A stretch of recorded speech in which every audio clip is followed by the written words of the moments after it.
aside from being a fan, there has been this talk recently.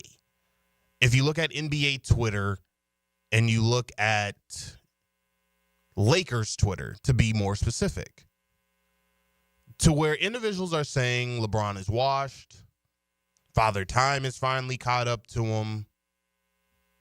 This is no longer the self-proclaimed king that we know. And myself, because I didn't want to take the 41-point lashing into consideration that the Lakers took by the hands of the Miami Heat in South Beach just a couple of nights ago, I really wanted to watch the game and see for myself, is LeBron James washed? Well, by his performance, you would say no. If in 43 minutes of play, he finished with a triple-double, 39 points, 10 rebounds, 11 assists, 2 steals, 3 blocks. And that's something to be expected of LeBron. Whether you're a hater of LeBron or whether you're a LeBron apologist, that's things that you want to see from him night after night after night if you're going to continue to put him in the argument with a guy such as Michael Jordan. This is what you want to see. But he went through a shooting slump during a 6-game stretch before the 41-point debacle at the hands of the Miami Heat. And before the game winner, Trae Young, put on the Los Angeles Lakers last night. I will say, he doesn't look as spry as he used to. Like, let's say a year ago, you thought that this guy could probably play 2, maybe 3 more years. This is going to be the guy that defeats Father Time. And he still may. But he is beginning to look a little bit slower. He's not able to take advantage of smaller guards as he was able to 4 or 5 years ago. He's not getting to the rim as godlike as he did just a few years back. Defenses collapse. You used to think he could just sky and jam over everybody, even in his older age. Doesn't seem that way anymore. At least the game I watched against the Atlanta Hawks, they were collapsing. Now, he's had a 2-game run, a 2-game stretch here where he has looked like old LeBron again. That the 6-game stretch was just a mere fallacy as to what we are to expect this season. And, hey, there's a lot more season left to go here. 82 games. We're only 25 games in. I'm not a LeBron hater. I'm just a Kobe guy. But whether you're a Jordan guy, a Kobe guy, a LeBron guy, a Kareem Magic Bird guy, we always had to prepare for the end. And LeBron James has admittedly said, my days are numbered. And I want to know from you, 641-1010, do you think that the days have been numbered for one LeBron James? There was a 6-game stretch there where he was averaging 17 points a game on 44% true shooting and was shooting a whopping 3 for 30 from downtown.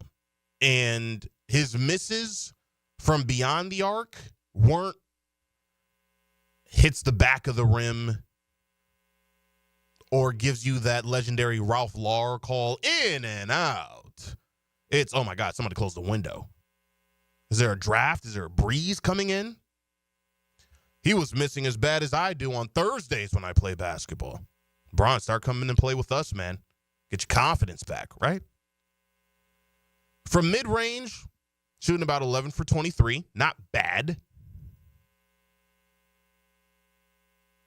And now, when it comes to shots inside the restricted area, if we're just talking about that 6-game stretch, he's averaging 6 attempts per game now in that 6-game stretch that he had, as opposed to the 8 that he did last year.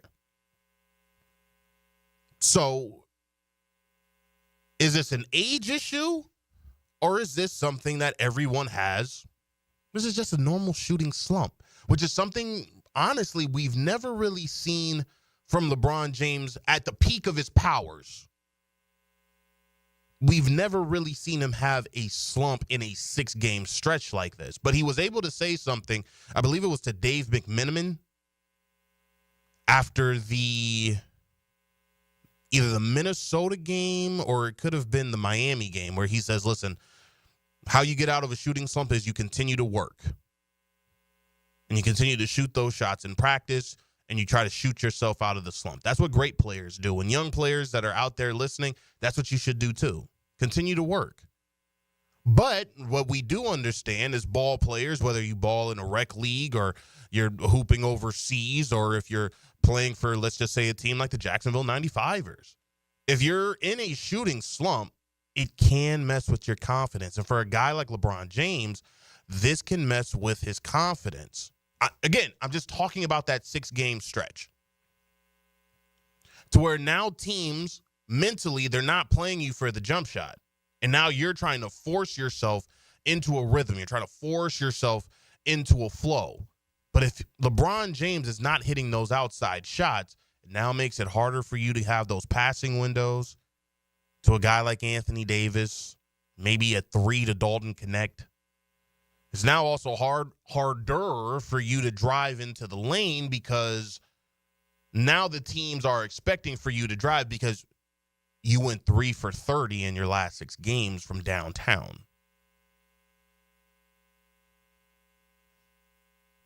And the mental part of the game is as important as the physical part. And what do we always give credence to LeBron about?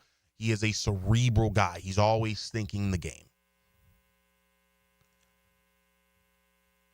Now, LeBron James's biggest fan, Draymond Green, he doesn't think that this shooting slump that LeBron had means that he was aging. Here's where Draymond Green goes about this when it comes to LeBron's shooting slump. Is Father Time catching up to him? Absolutely, because Father Time catches up to everybody, to everyone. However, where I disagree is people are saying, we just saw it. He's done now. We've been waiting on it. Now he's done. No. I disagree with that. And the reason I disagree with that is because, quite frankly, what it looks like to me right now is he's a little tired. But you also have to remember, and I know all of y'all have forgot because you forget things so fast. You know, they played into the playoffs last year. They fought an uphill battle to actually make it there and get to the playoffs. And then he comes in and he does the Olympics. No time off, FYI. No time off. I think Bron has just hit a little bit of a wall right now. The way people are trying to throw it out there, like Father Time has caught him, and it's here in our face, and we're just about to watch this decline happen.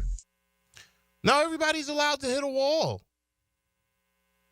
And if this is LeBron simply hitting a wall, and like I said, we have not seen this often, you hope as a Lakers fan, because he's with the Los Angeles Lakers, you hope that this is just a one-time thing.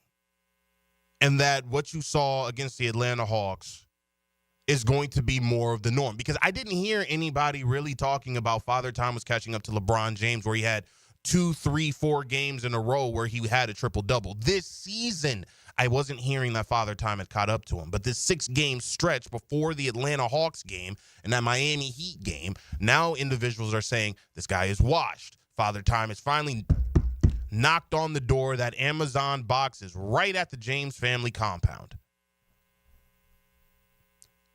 Here's the scary thing that Draymond Green said when he comes to LeBron James took no time off during the summer. Now, I'm not trying to compare the two, but hear me out here. When asked by Bill Simmons, Steve Nash, why the Lakers super team thing didn't work out when Nash and Dwight Howard got there, Nash had to attribute it to myself, Kobe, and Powell, really since 2007, 2008, had played year-round basketball for a few years.